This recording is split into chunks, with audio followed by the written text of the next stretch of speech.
Welcome, I'm Louis Leff. I'm an internal medicine doctor from Pittsburgh, and over the last 20 years, though, as a computer geek in me, I've been building this system called EBMCalc. EBMCalc, it's an evidence-based medicine decision support tool. It was known for many, many years as MedCalc 3000. We rebranded about 2 years ago, but it's remained a simple product, a product that is comprised of many, many pieces. What are medical calculators? Virginia Apgar, very famous name you probably have heard. She's an anesthesiologist, and she delivered babies, lots and lots of babies. And she developed a score, the Apgar score. So every baby that's been born, probably ever since 1952, has gotten this score. Somehow, Dr. Apgar knew that there were various qualities about the newborn baby. The breathing, the color, reflexes, lung maturity, that they related to the chance that the baby would be okay. It was the original calculator. And she gave point values. Typically, this kind of thing would be done with computers, logistic regression, databases, machine learning. She just did this in her head. And it turned out to be solid.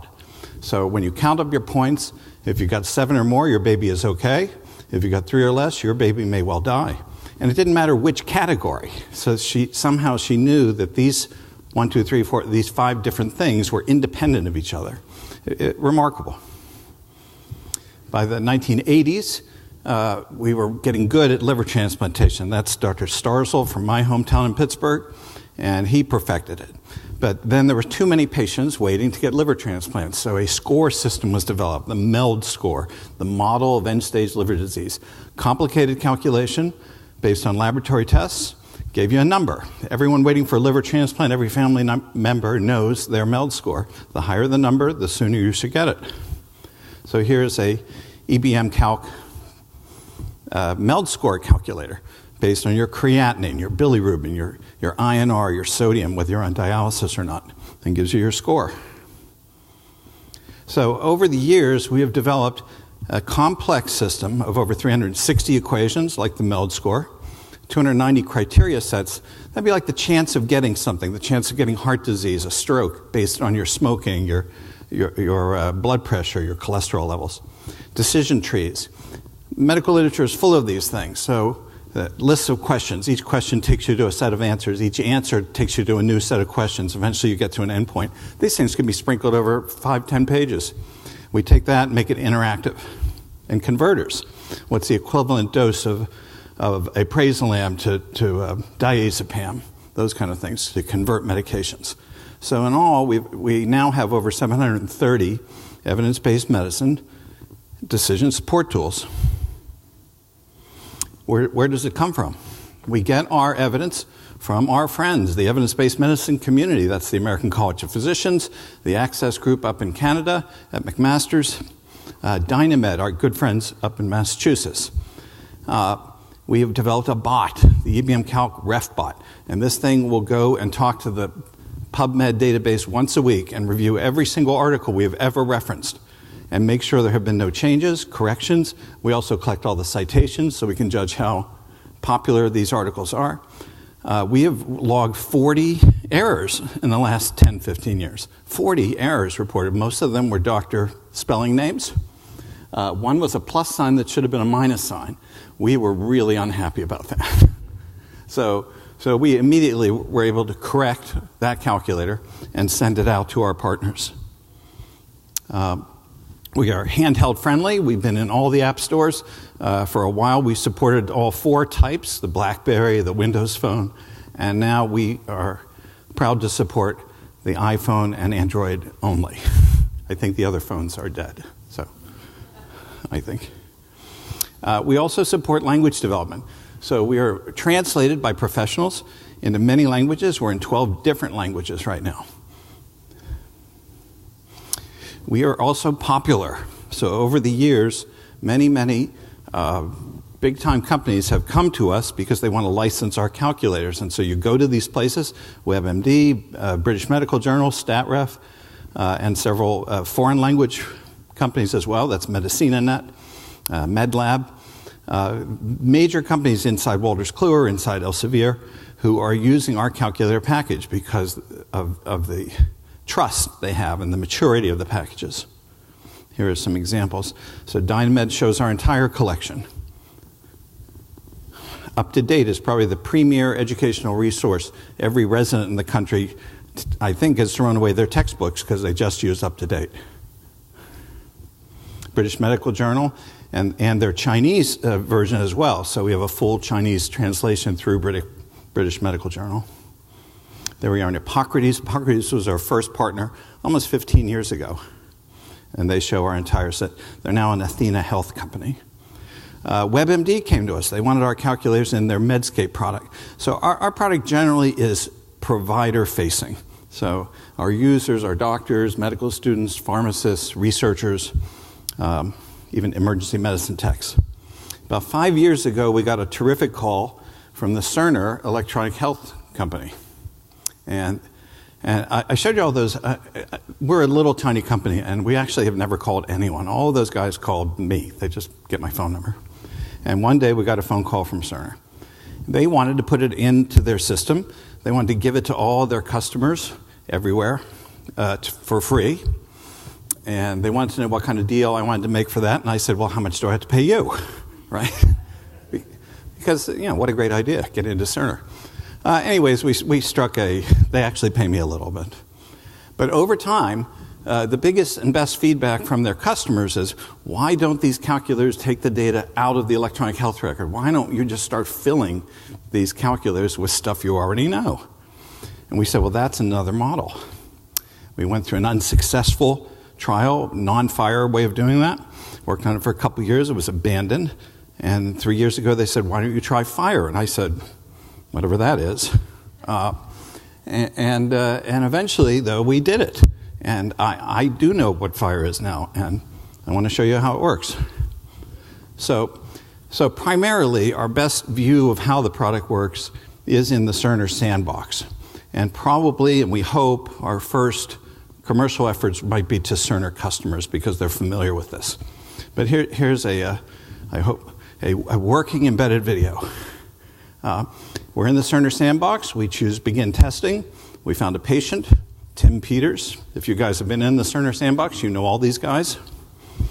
We launch him. You probably know everything about Tim. Here's what Tim looks like inside EBMCalc.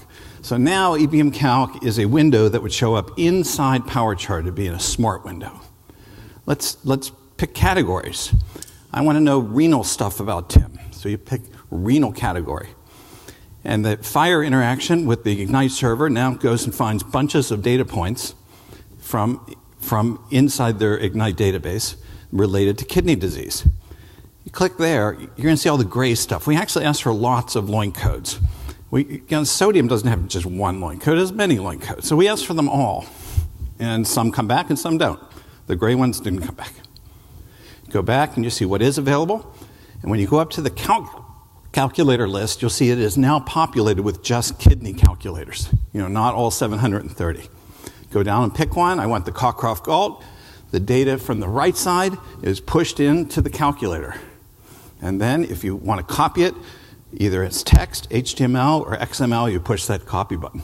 Eventually, there will be a button to say, create clinical event, and just write it back. How about you want to check a different creatinine? There's a 5.0. You go click it. The number goes in. The new result comes up. You can see the effect of the different data points at different times. Change calculator, the CKD epi.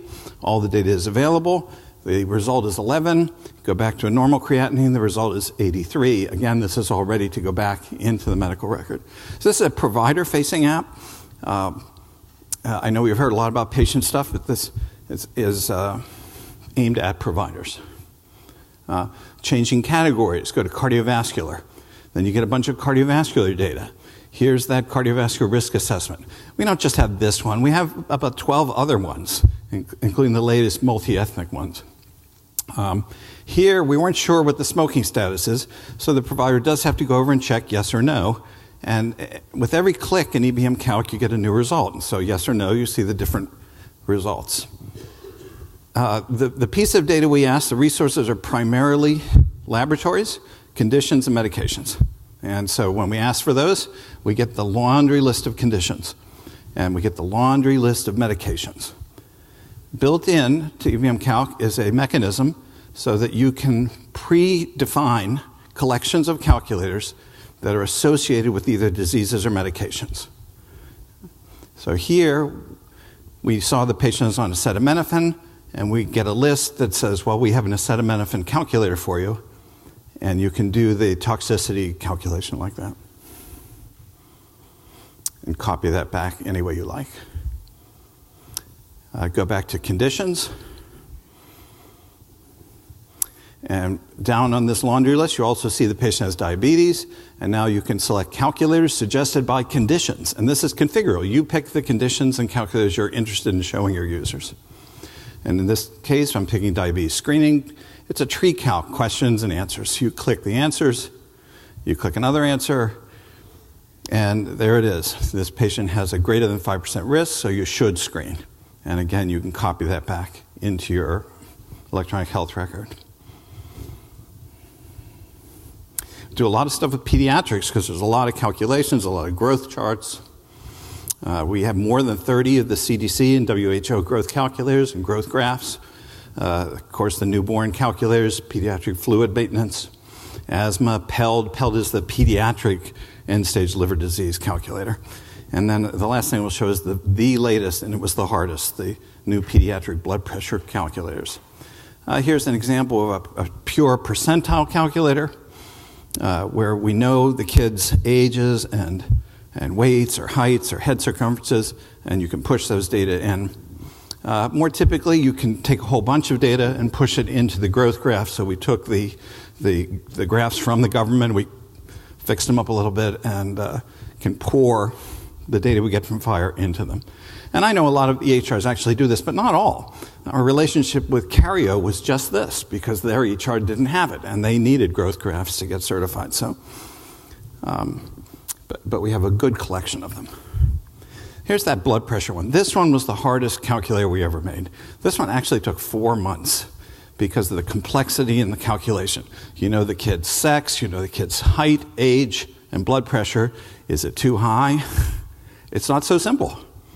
And eventually, with a lot of back and forth with the American Academy of Pediatrics and with the statistician, Dr. Rosner at Harvard, who created these complex algorithms, we got it working. And I think we're the first. I know we were the first to ever get it. I don't know if anyone else has gotten it yet, but we have it, and we're very proud of it.